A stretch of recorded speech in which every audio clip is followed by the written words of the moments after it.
5 mile.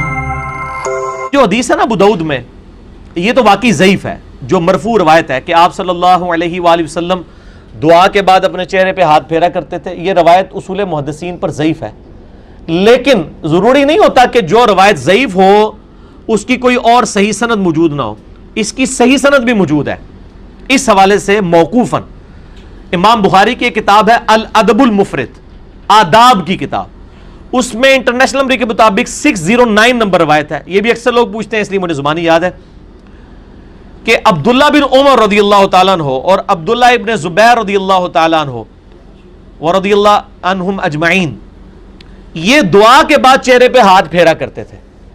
تو جب دو صحابہ سے ثابت ہو گئی تو ظاہر ہے کہ وہ پھر یہ چیز نبی صلی اللہ علیہ وآلہ وسلم سے بھی انڈائریکٹلی ثابت ہو جائے گی، کیونکہ صحابہ کا عمل جو ہے وہ موقوفاً جب ثابت ہو جاتا ہے اس کے خلاف کوئی بات نہ ملے، لہٰذا اس بات کو آپ بدعت نہیں کہیں گے بلکہ یہ سنت موقوف ہو جائے گی. اور جب سنت موقوف ہے تو وہ مرفوع کے حکم میں ہی داخل ہے، کیونکہ صحابہ کرام جو بھی عمل کیا کرتے تھے وہ نبی صلی اللہ علیہ وآلہ وسلم کی تعلیم فرمانے سے ہی کیا کرتے تھے.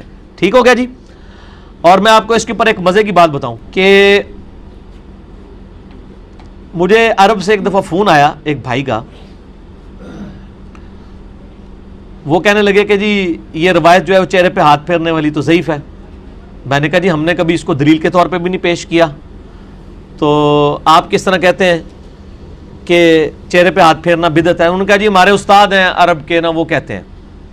میں نے ان کو کہا الادب المفرد میں امام بخاری صحیح سند سے روایت لے کے آئے. یہ روایت ہم نے جب ان کو بھیجی نا، اور اس کی سند صحیح بخاری کی سند کے اوپر صحیح ہے کہ عبداللہ بن عمر اور عبداللہ ابن زبیر چہرے کے اوپر ہاتھ پھیرا کرتے تھے دعا مانگنے کے بعد.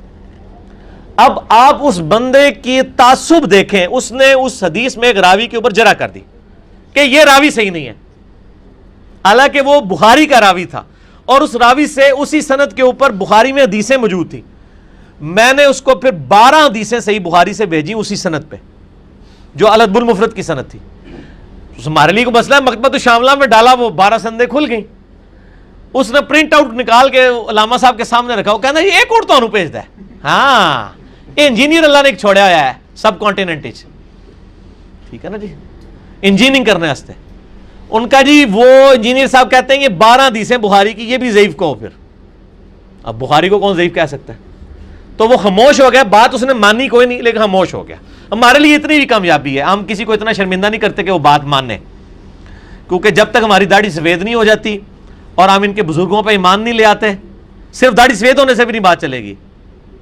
ان کے بزرگوں پہ ایمان نہیں لے آتے اس وقت تک انہوں نے ہماری بات نہیں ماننی. ٹھیک ہے، تو ان کو ہم منوانا بھی نہیں چاہتے کیونکہ یہ تو آٹے میں نمک ہے. ہم ان کی پبلک کو بات بتانا چاہتے ہیں. جو آٹا ہے وہ بات سننے کے لیے بھی تیار ہے، یہ جو نمک ہے نا یہ بات ماننے کے لیے تیار نہیں ہے. تو انشاءاللہ یہ نمک گھول رہا ہے اور گھول جائے گا انشاءاللہ تعالی. تو وہ اس کے بعد وہ خاموش ہو گئے. بال پاکستان میں اہل حدیثوں نے بڑی عقل مندی کی ہے. جو دارالاسلام نے نماز نبوی چھاپی ہے اس میں باقاعدہ کرٹیکلی اس کو یعنی لکھا ہے کہ یہ سنت ہے، چہرے پہ ہاتھ پھیرنا بدعت نہیں ہے، صحابہ کی سنت ہے. اور شیخ زبیر علی زئی صاحب نے مشکات کی دوسری جلد میں کتاب الدعا چیپٹر کے اندر، کتاب الدعوات چیپٹر میں جب یہ حدیث آئی کہ نبی علیہ السلام چہرے پہ ہاتھ پھیرتے تھے دعا کے بعد، تو نیچے لکھا فٹ نوٹ پہ یہ روایت ضعیف ہے، لیکن ساتھ ہی لکھا کہ صحیح سند کے ساتھ عبداللہ بن عمر اور عبداللہ ابن زبیر سے یہ ثابت ہے کہ وہ چہرے پہ ہاتھ پھیرا کرتے تھے، لہٰذا یہ سنت ہے. کیونکہ جب صحابہ سے ثابت ہو جائے گی وہ سنت ہے جب تک کہ کوئی صحابی اس کی مخالفت نہ کر دے. لہٰذا علماء عرب کا یہ موقف باطل ہے کہ نعوذ باللہ یہ بدعت ہے.